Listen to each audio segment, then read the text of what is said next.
다 주의 것이니 세상 평안과 위로 내게.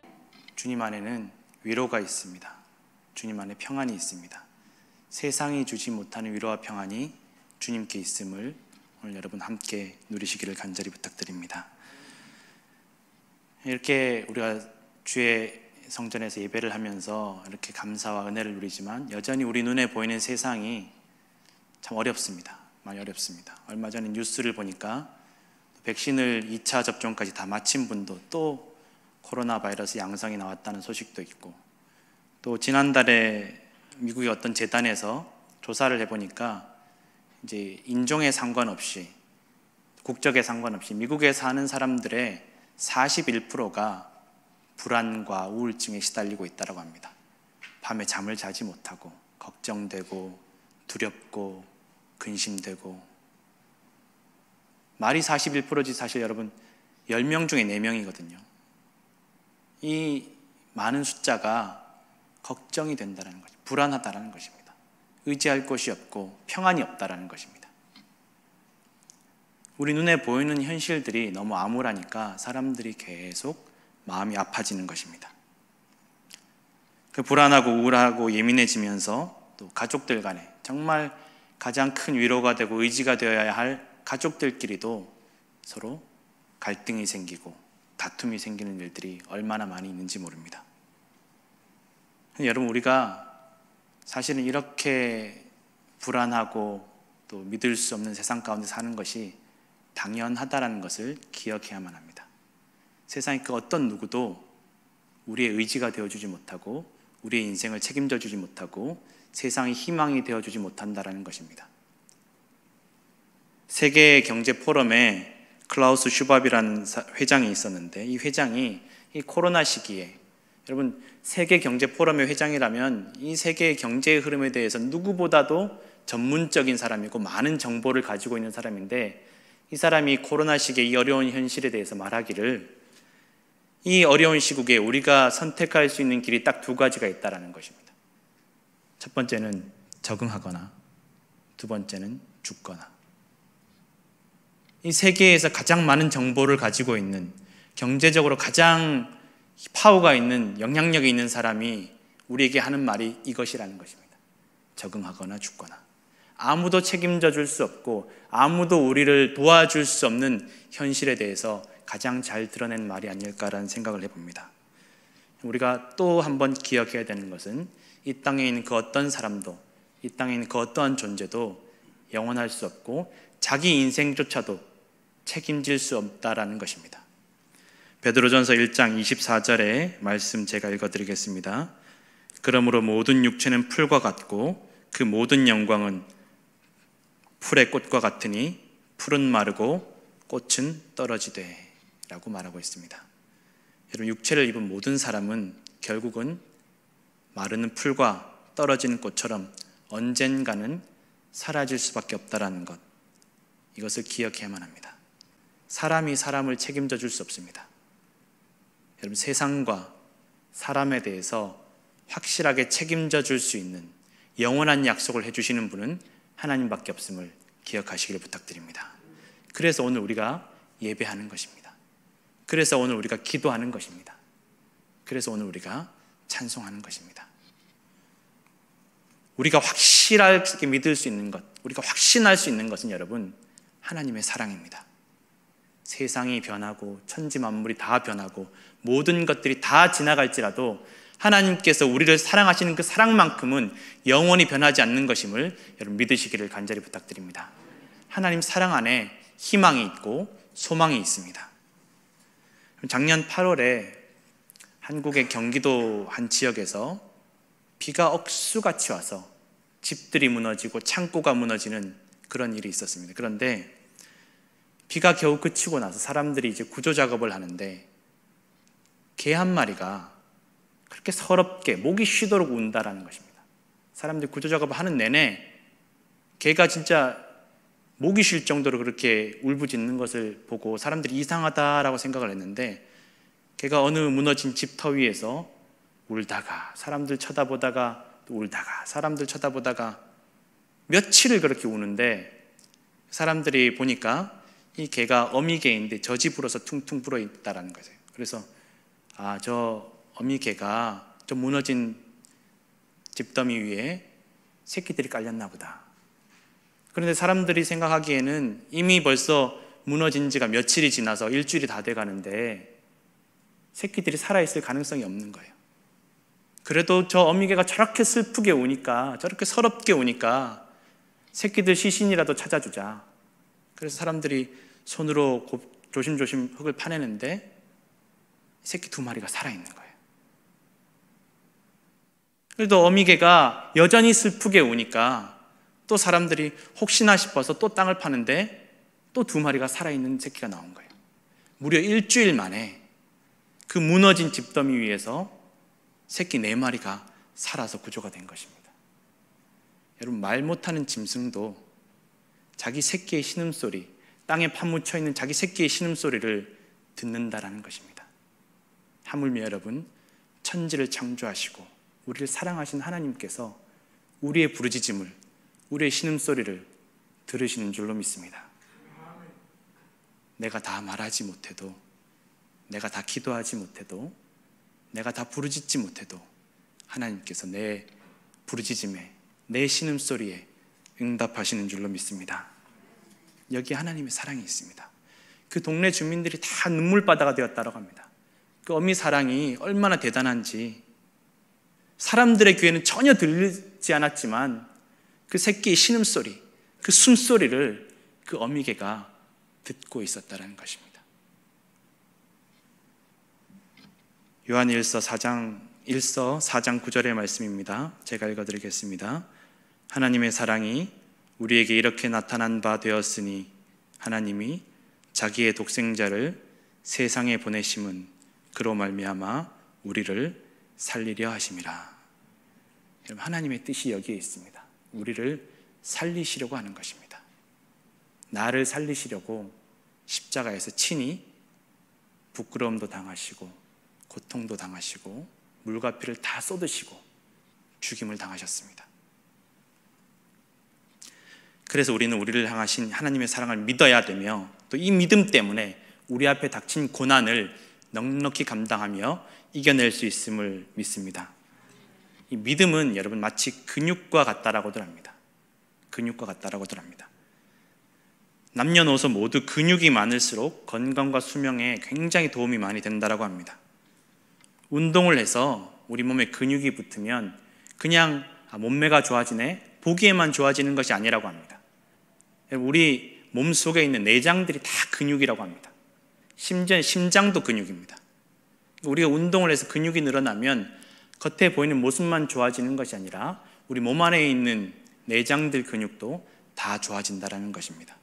그런데 우리가 운동을 해서 근육이 늘어나는 원리가 어디에 있느냐 하면 내 근육이 감당할 수 있는 그 한계치를 넘어설 때 근육이 찢어진다는 것입니다.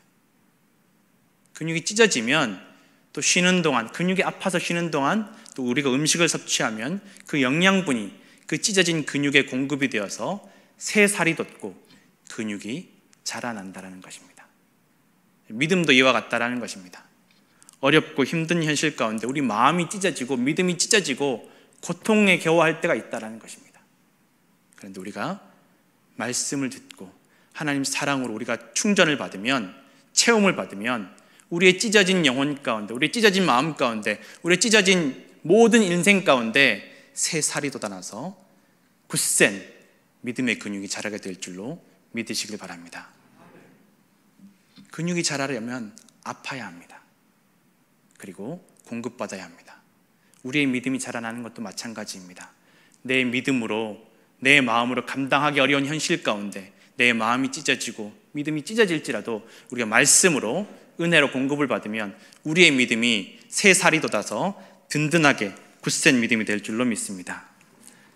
오늘 이 로마서를 기록한 바울은 태어나면서부터 여러분 모든 것을 갖춘 사람이었습니다. 정말 완전한 인생이라고, 완벽한 인생이라고, 남부럽지 않은 인생이라고 보아도 좋을 만큼 모든 것을 갖춘 사람이 바울이었습니다. 아니, 바울이 되기 전에 사울이었습니다.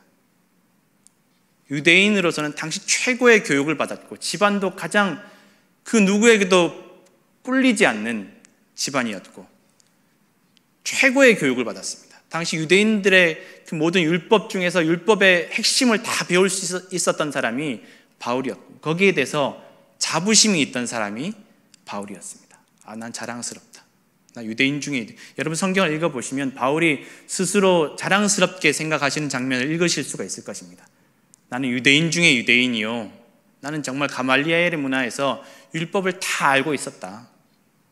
또한 로마의 시민권을 가지고 있어서 법적으로도 그 누구도 바울을 쉽게 공격할 수 없고 정죄할 수 없는 그런 신분을 가지고 있었다는 것입니다. 우리가 미국에 살아가면서 신분이 얼마나 중요합니까? 그런데 이때 로마에서도 로마의 시민이란 이 신분이 얼마나 큰 힘이 되었는지 모릅니다. 쉽게 바울을 고소할 수 없고 고발할 수 없고 정죄할 수 없었다는 것입니다. 그래서 바울은 늘 그 마음속에 확신으로 가득 차 있었습니다. 자신이 있었습니다. 내 인생은 완전한 인생이야. 나는 내가 살아가는 이 걸음이 전혀 잘못된 걸음이 아니야. 내가 살아온 이 인생이 완벽한 인생이었어라고 자신이 충만한 인생이었습니다. 그런 바울에게 예수님이라는 존재는, 그리스도인들이라는 존재는 없애버려야만 되는 존재들이었습니다. 내가 믿는 것과 다르니까, 내가 그동안 배워왔고 알아왔고 경험했던 것과 너무나 다르니까 저 사람들은 없어져야 될 존재들, 박멸해야 되는 존재들, 그렇게 확실하게 믿었습니다. 잘못된 확신을 가졌습니다. 우리 눈에 보이는 것들이, 우리가 살아오면서 경험한 것들이 우리에게 확신을 주지만 그 확신이 때로는 잘못될 수 있다는 것을 여러분 기억해야만 합니다.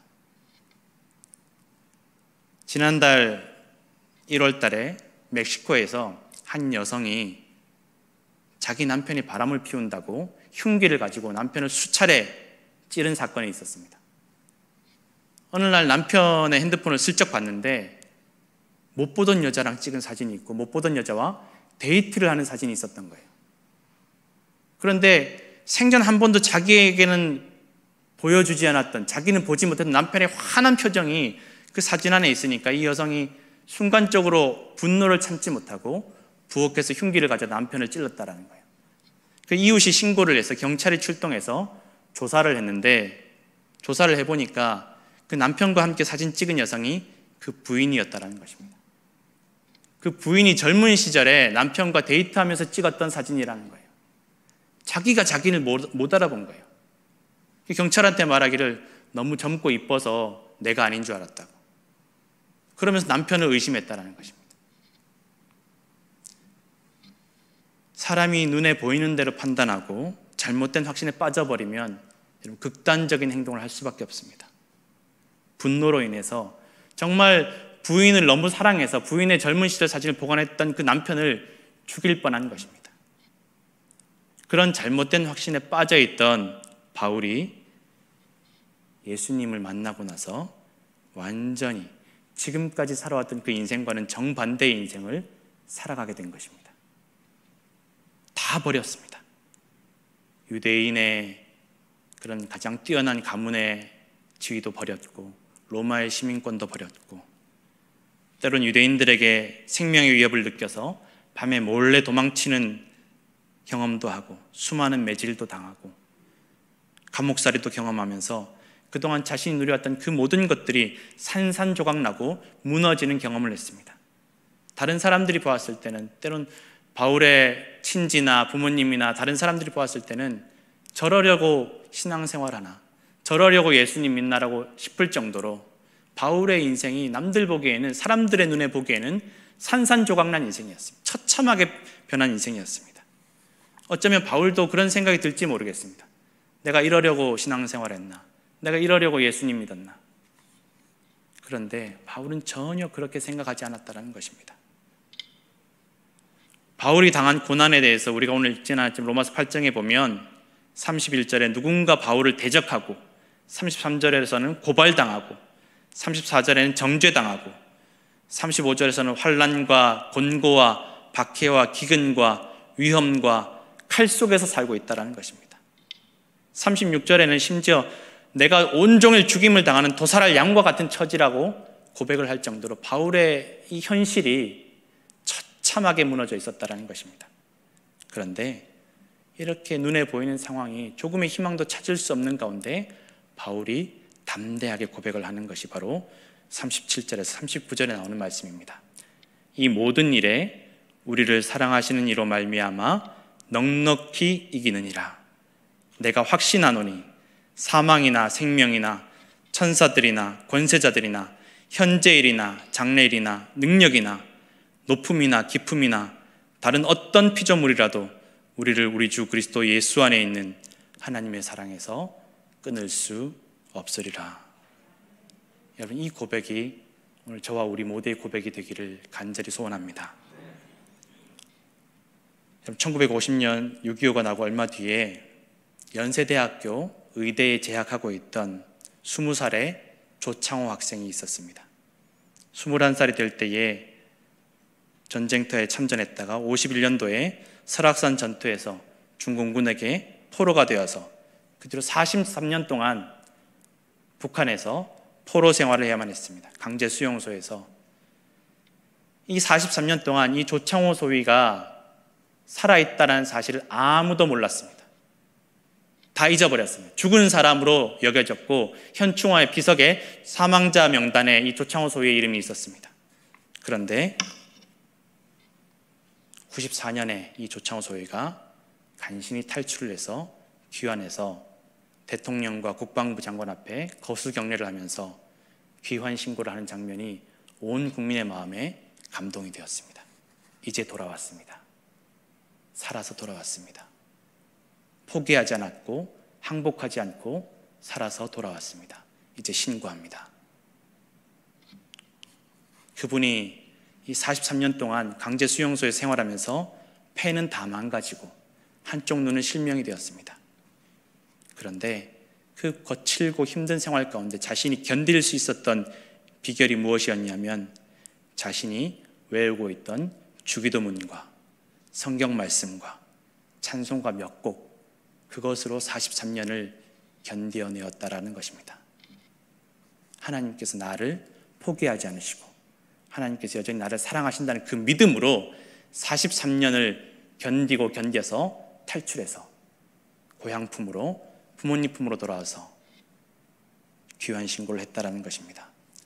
탈출 이후 기자회견을 하면서 소원이 무엇이냐고 물으니까 내가 내 부모님과 가족들과 함께 예배하던 그 교회에 가서 내가 예배하는 것이 소원이고 내 어머님 묘소에 가서 기도하는 것이 소원입니다 라고 기자회견을 했다라는 것입니다. 우리가 어떤 상황 가운데 있을지라도 우리 눈에 보이는 대로 낙심하지 마시고, 눈에 보이지 않지만, 내 귀에 들리지 않지만 오늘도 기록된 말씀을 통해서, 선포되는 말씀을 통해서 우리를 향하신 그 하나님의 말씀으로 우리가 그 말씀을 믿고, 그 사랑을 믿고 의지하면 하나님의 사랑이 우리를 건져주시고 살려주시고 넉넉히 감당하며 이겨내게 하실 줄로 믿습니다. 오늘 이 하나님의 사랑이 저와 함께하고 우리 모두 함께 하심을 믿으시는 우리 모두 성도들 되시기를 간절히 부탁드립니다. 기도하겠습니다.